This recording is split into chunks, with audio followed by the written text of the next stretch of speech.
Good morning students. हमने इस chapter में रूट वाले टॉपिक को कंप्लीट कर दिया है। इस वीडियो में आप देखोगे स्टेम के बारे में कि स्टेम क्या है, इसके मॉडिफिकेशंस क्या है, इसका काम क्या है और हम स्टेम कहते किसे हैं, इसके बारे में आप इस वीडियो में देखोगे। तो हमारा टॉपिक है आज का स्टेम।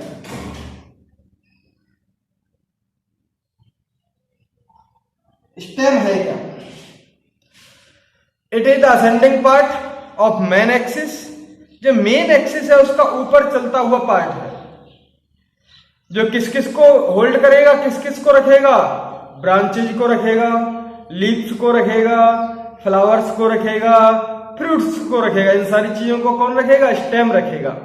तो हम कह सकते हैं it is ascending part of main axis which bears branches, leaves, flowers and fruits। मैंने आपको रूट बताया था, तो रूट जो है किससे अराइज होती है? रेडिकल वाले पार्ट से। एम्ब्रियो के रेडिकल वाले पार्ट से कौन अराइज होती है? रूट। और एम्ब्रियो के कौन से वाले पार्ट से स्टेम अराइज होगा? प्लीम्यूल वाले पार्ट से। तो ये जो अराइज होता है, it arise from plumule. It arise from plumule, region of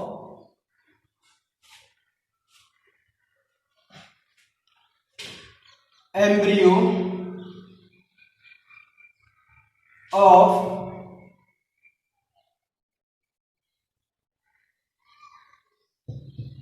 germinating seed। ये जो है, जो सीड जर्मिनेट कर रहा है, सीड ग्रो कर रहा है, उग रहा है सीड, उसके एम्ब्रियो के प्लीम्यूल वाले रीजन से ये डेवलप होता है। कौन? स्टेम डेवलप होता है। ठीक है। अब बात आती है स्टेम में जो है एक स्पेशल जगह पाई जाती है जहां से स्टेम से, ये कोई स्टेम है,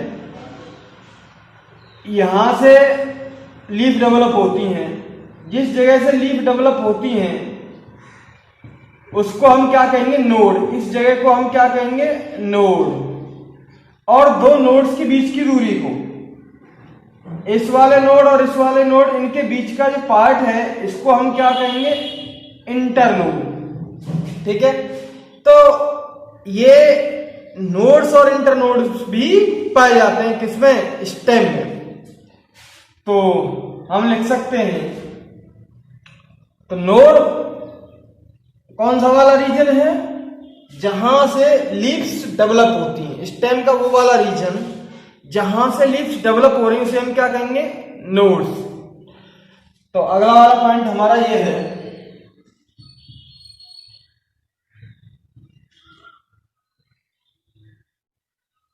stem has nodes and internodes. Nodes और इंटरनोड्स को स्टेम रख रहा है। नोड्स, अब नोड्स किसे कहते हैं? खाली नोड रख लीजिए आप। रीजन, या बहुत सारे नोड्स आ रहे हैं तो रीजन्स आ जाएगा। Region from which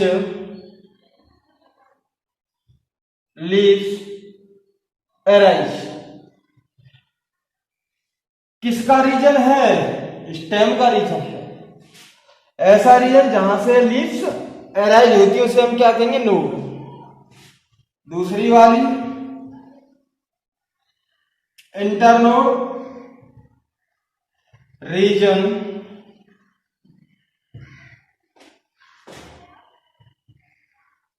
between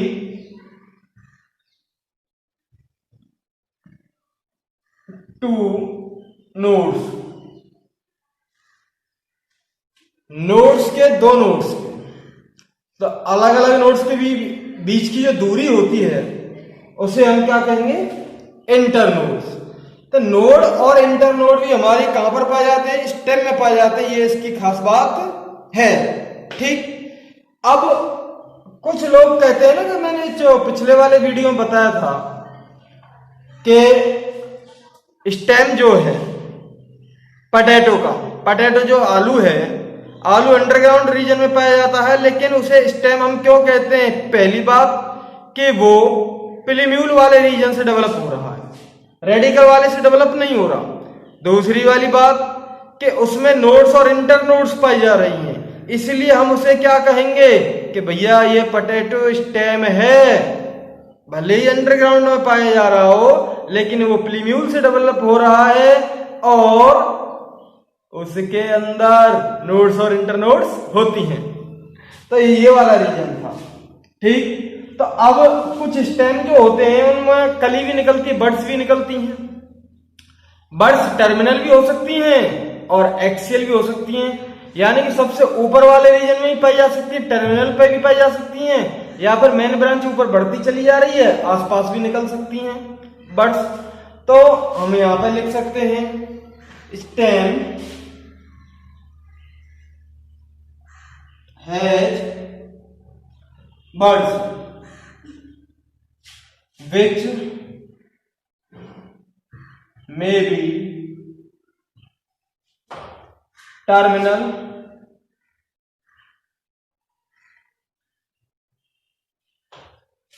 or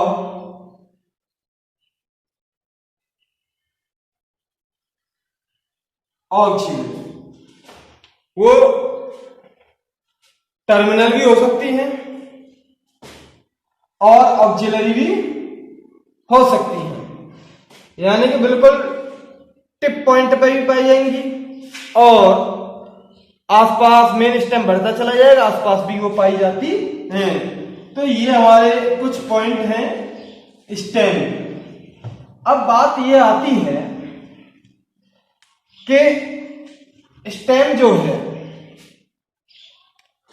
वो जब यंग होता है, आपको पता ही जब इंसान यंग होता है तो उसके चेहरे पे अलग ग्लो होता है, लेकिन जब बुढ़ापे में पहुंच जाता है तब थोड़ी सी अलग बात होती है। हाँ, जब वो बच्चे के फॉर्म में होता है तो और ज्यादा ग्लो होता है, यंग होता है तो दूसरे तरह का ग्लो होता है, इतना ग्लो नहीं होता जितना बच्चे के चेहरे पे होता है।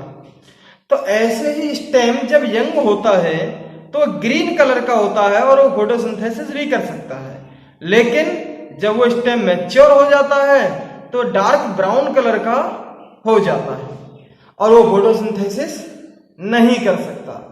तो ये वाली बात होगी यहां पे, व्हेन स्टेम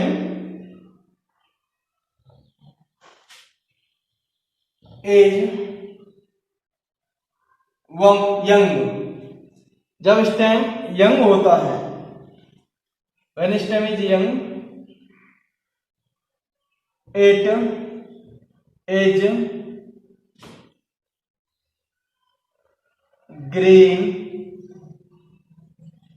कलर, ये ग्रीन कलर का होता है। बट एट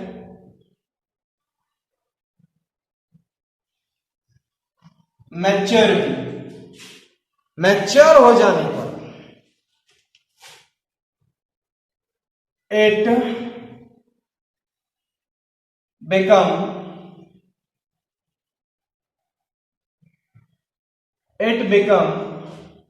वुडी बहुत ज्यादा लकड़ी जैसा हो जाता है, and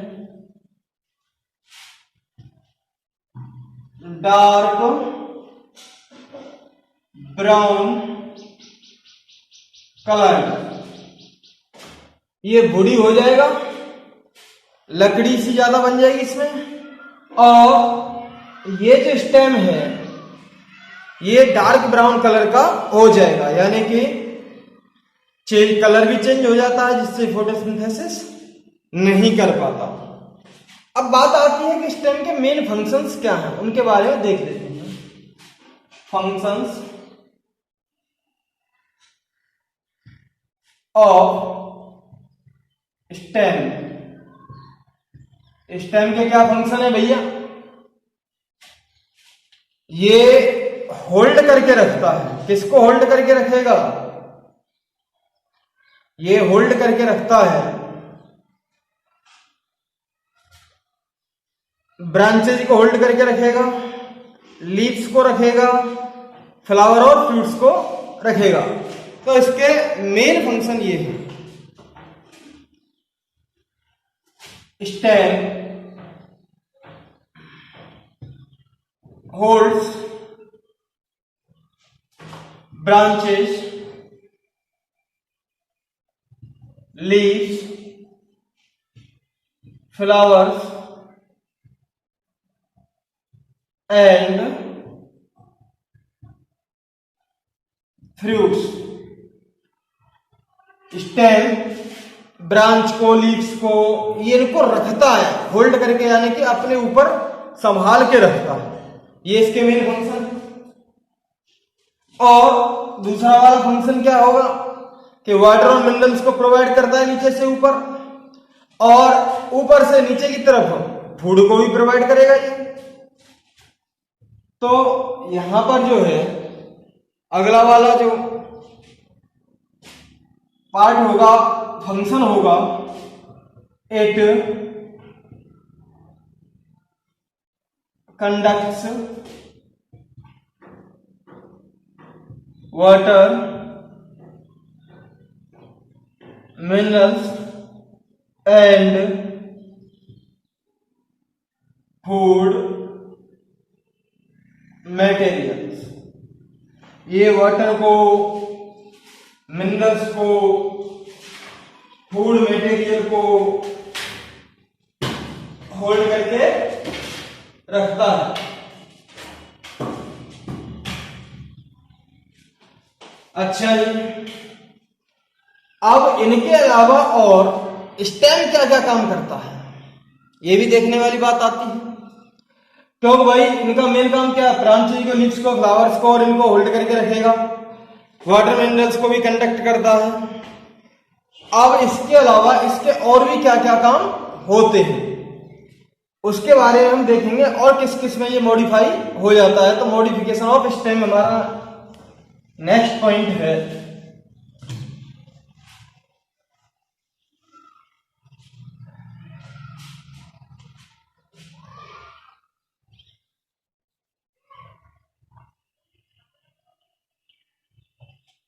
modification of stem, stem का मॉडिफिकेशन करना। देखिए पहला वाला है फूड स्टोर।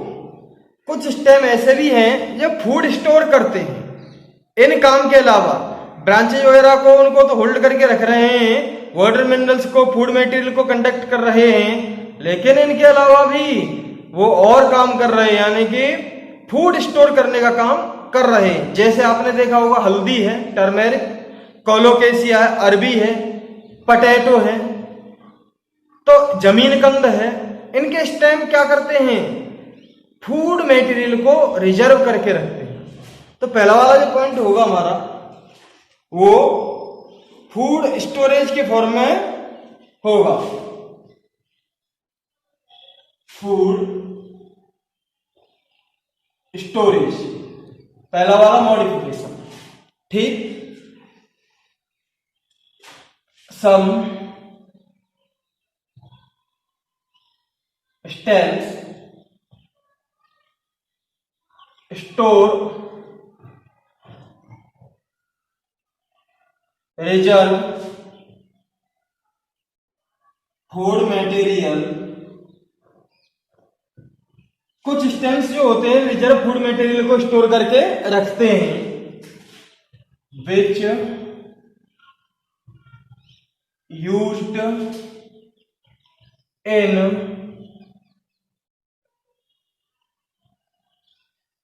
अनफेवरेबल सीजन, जिसको वो अनफेवरेबल सीजन में, यानी कि सही तरह से प्रॉपर सनलाइट नहीं आ रही, प्रॉपर टेम्परेचर नहीं है, तो अनफेवरेबल सीजन में उसको वो इस्तेमाल कर सकें। एग्जाम्पल क्या होगा? पोटैटो, जिंजर, अदरक,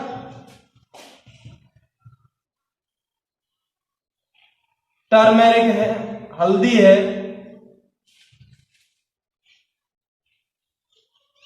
जमीन कंद है,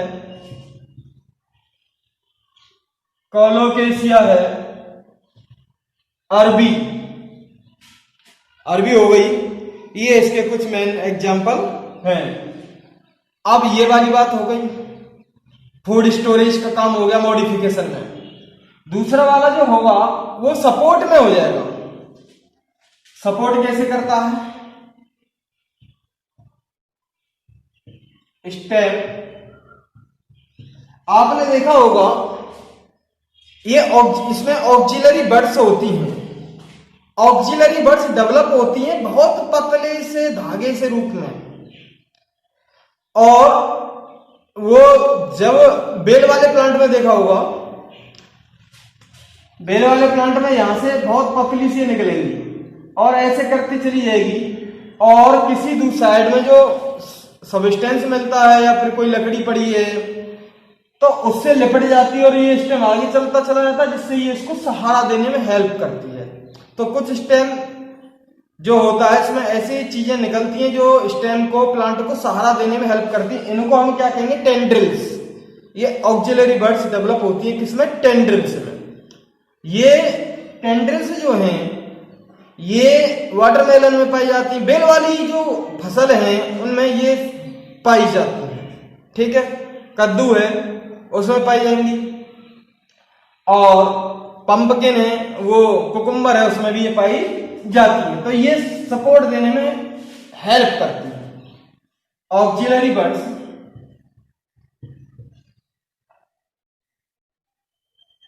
ऑक्सिलरी जो बर्ड्स होती हैं,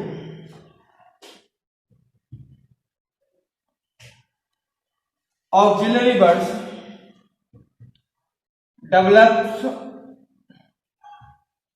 develop into, auxiliary bird develop होती हैं किसमें? Auxiliary bird develop into thin, बहुत पतला,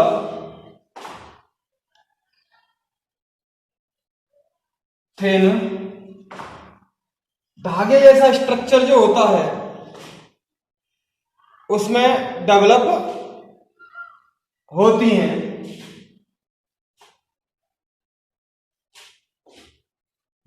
एंड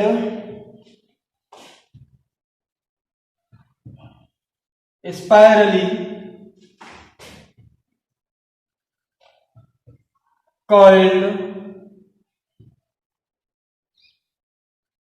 थ्रेड लाइक स्ट्रक्चर,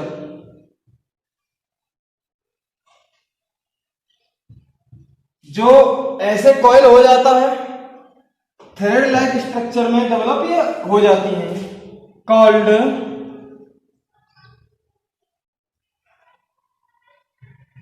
इसे हम क्या कहेंगे? टेंड्रिल्स। इट यानी tendrils occur, it occurs,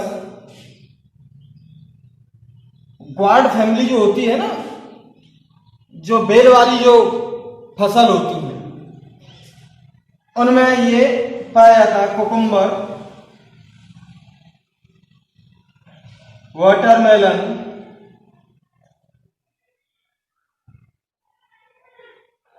cucumber हो गया, वाटरमेलन हो गया, पंपकिन हो जाएगा,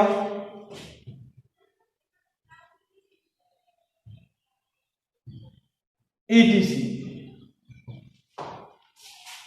इनमें ये पाई जाती हैं, ये इसके एग्जाम्पल हो जाएंगे जो सपोर्ट देने में भी स्टेम काम कर रहा है, मॉडिफाई हो रहा है। अब बात आती है कि प्रोटेक्शन में कैसे हेल्प करता है। प्रोटेक्शन, स्टेम प्रोटेक्शन में कैसे ये हेल्प करेगा।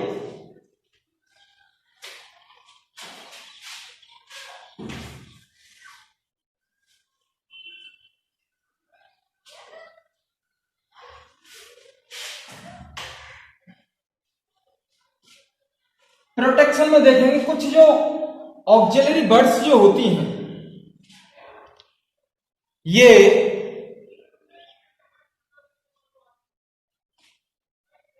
रिजिड हो जाती हैं, कठोर हो जाती हैं और बिल्कुल पेनी सी हो जाती हैं। तो हम लिख सकते हैं यहां पर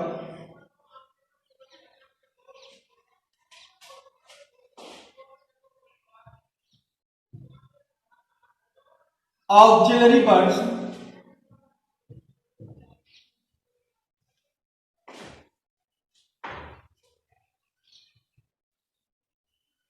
become woody। वुडी का मतलब इनमें कठोरपन आ जाएगा, लकड़ी जैसा ये हो जाएगा। एंड स्ट्रेट,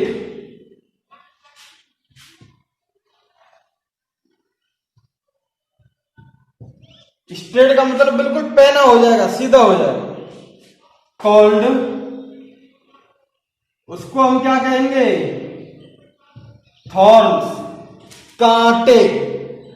जब ये ऑक्सिलरी वर्ड्स बड़ी और स्ट्रेट हो जाती है तो उसे हम क्या कहेंगे, कांटा लगा, आनंद आ जाता।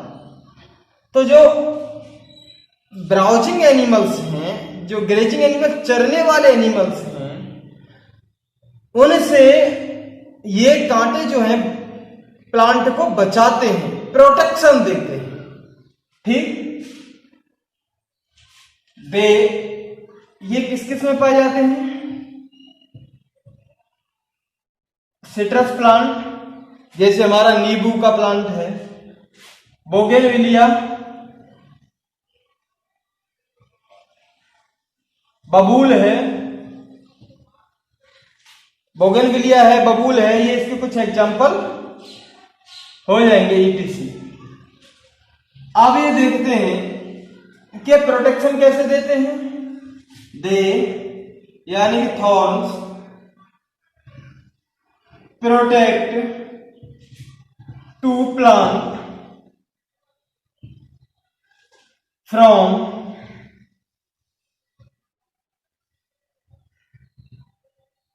Browsing animals. ब्राउजिंग में चरने वाले एनिमल्स हैं, उनसे ये प्लांट को बचाते हैं। अब हमारी जो नेक्स्ट वाली जो बात होगी, प्रोटेक्शन हो गया। अब कुछ ऐसे स्टेम हैं जो फोटोसिंथेसिस करते हैं। भाई स्टेम का काम फोटोसिंथेसिस करना नहीं है। फोटोसिंथेसिस करना किसका काम है, लीफ का काम है फोटोसिंथेसिस करना। लेकिन कुछ स्टेम फोटोसिंथेसिस करते हैं, तो ये देख लेते हैं।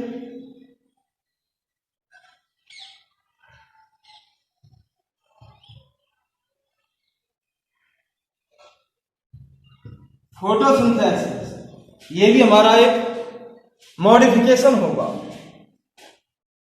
सम स्टेम्स परफॉर्म फोटोसिंथेसिस।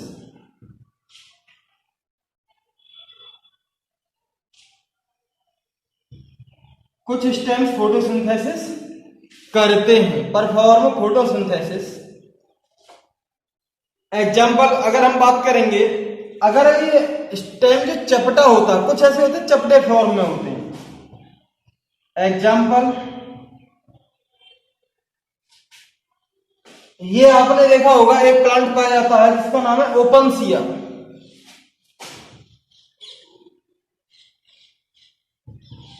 यहां पर कैसा स्टेम पाया जाएगा? Flattened stem. और एक एग्जाम्पल और आता है जिसका जो सिलिंड्रिकल होता है, फ्लैशी होता है, फूला हुआ बिल्कुल गोल जैसा होगा, यूफोर्बिया।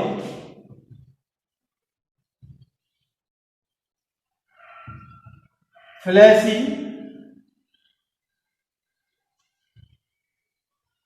And cylindrical. सिलिंड्रिकल पतला बिल्कुल गोल जैसा, सिलेंडर जैसा, और फ्लैशी होता है। तो इसमें जो है क्लोरोप्लास्ट पाए जाते हैं, ये स्टेम ग्रीन कलर के होते हैं, फोटोसिंथेसिस कर सकते हैं। तो ये हमारे और मॉडिफिकेशन हो गए, सपोर्ट का मॉडिफिकेशन हो गया, फूड स्टोरेज का मॉडिफिकेशन हो गया, फोटोसिंथेसिस का मॉडिफिकेशन हो गया, प्रोटेक्शन का मॉडिफिकेशन हो गया। अब बात आती है कुछ ऐसे स्टेम हैं जो रिप्रोडक्शन कर सकते हैं, वेजिटेटिव रिप्रोडक्शन।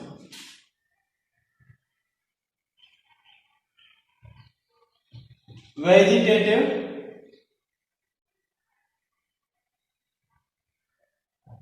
रिप्रोडक्शन, कुछ स्टेम रिप्रोडक्शन भी कर सकते हैं।